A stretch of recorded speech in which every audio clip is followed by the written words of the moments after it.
তুরিন নিজে আমার নামে বিভিন্ন সামাজিক মাধ্যমে কুৎসা রটনা করেছে। রাতে বাসার চারদিক ঘিরে ফেলেছে পুলিশ। আশপাশের মানুষ অবাক দৃষ্টিতে তাকিয়ে কি হতে যাচ্ছে এ যেন এক সিনেমার দৃশ্য। তবে ভিতরের গল্প ভিন্ন। বাসায় অবস্থান করছেন স্বৈরাচার হাসিনা সরকারের অন্যতম দোসর ব্যারিস্টার তুরিন আফরোজ। এই সেই তুরিন আফরোজ যে তার আপন মাকে জামায়াত ট্যাগ দিয়ে বাস্তুচ্যুত করেছিল। হাসিনা সরকারের সময় আন্তর্জাতিক অপরাধ ট্রাইব্যুনালের প্রসিকিউটর ব্যারিস্টার তুরিন আফরোজকে বৈষম্য বিরোধী ছাত্র আন্দোলনে হত্যা চেষ্টা মামলায় গ্রেফতার করেছে উত্তরা পশ্চিম থানা পুলিশ। গেল মঙ্গলবার রাত 11টার সময় উত্তরা 3 নম্বর সেক্টরের 11 নম্বর রোডের 15 নম্বর বাড়ি থেকে তাকে গ্রেফতার করা হয়। গ্রেফতারের পর তাকে থানা হেফাজতে রাখা হয়। এ সময় তার ব্যবহৃত একটি মোবাইল, একটি ল্যাপটপ জব্দ করে পুলিশ। তার বিরুদ্ধে একাধিক ছাত্র হত্যার মামলা রয়েছে। শুধু তাই নয়, তাকে নিয়ে আছে যত তর্ক বিতর্ক। নিজের মায়ের বিরুদ্ধে মিথ্যা মামলা দিয়ে কারাগারে পাঠানোর অভিযোগ আছে এই আইনজীবীর বিরুদ্ধে। একই সঙ্গে জামায়াত সংশ্লিষ্টতার অভিযোগ এনে জন্মদাতা মাকে বাড়ি থেকেও বের করে দেন তিনি। যে আমার এই পরিস্থিতি করাতে বাধ্য করেছে সেই তুরিন আফরোজ দিব্যি তার মিথ্যাকে সত্য বানিয়ে আমার উপর একরকম চাপিয়ে দিয়েছে। আমার কন্যা তুরিন আফরোজ 5 বছর আগে সেই সংবাদ সম্মেলনের পরে আমার উপর এক অকথ্য নির্যাতন, অবর্ণনীয় পরিস্থিতির শিকার হয়েছি। তুরিন নিজে আমার নামে বিভিন্ন সামাজিক মাধ্যমে কুৎসা রটনা করেছে।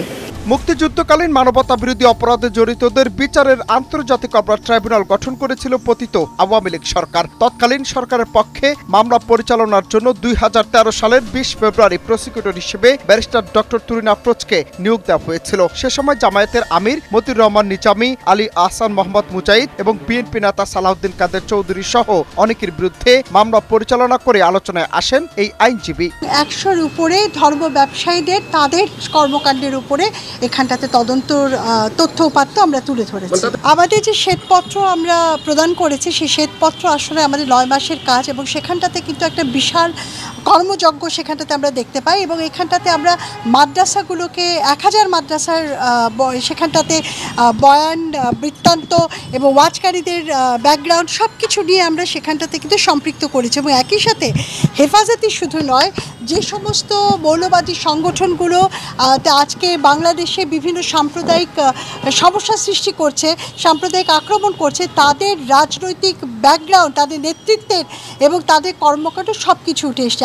এদিকে 2018 সালে সংসদ নির্বাচনে প্রতিদ্বন্দ্বিতা করার জন্য আওয়ামী লীগের মনোনয়ন চেয়েছিলেন তুরিন আফরোজ। তবে দল তাকে সাড়া দেয়নি। ইসলামপন্থী রাজনীতিতে অর্থায়ন ও দেশে সাম্প্রদায়িক সম্প্রীতি বিনষ্টের অভিযোগ এনে 116 জন ধর্মীয় বক্তার একটি তালিকা দুর্নীতি দমন কমিশনে জমা দেয় খাতক দালাল নির্মূল কমিটির নেতাদের সমন্বয়ে গঠিত তথাকথিত গণ কমিশন। 2022 সালের 11 মে দুদক চেয়ারম্যান মঈনুদ্দিন আব্দুল্লাহর হাতে তালিকা তুলে দেন খাতক দালাল নির্মূল কমিটির গণ কমিশনের চেয়ারম্যান ও বিতর্কিত বিচারপতি শামসুদ্দিন চৌধুরী মানিক। সঙ্গে ছিলেন সংগঠনটির সদস্য সচিব ব্যারিস্টার তুরিন আফরোজ। এতে 1000 মাদ্রাসা ও 116 জন ওয়াজকারী সম্পর্কে তথ্য দেয়া হয়, যা সে সময় আলোচনা সমালোচনার জন্ম দেয়।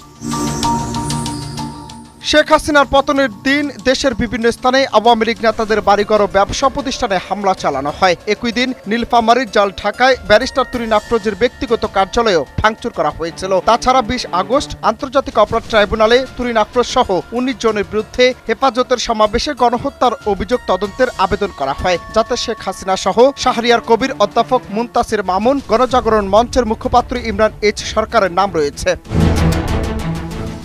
গ্রেফতারের পর উত্তরা পশ্চিম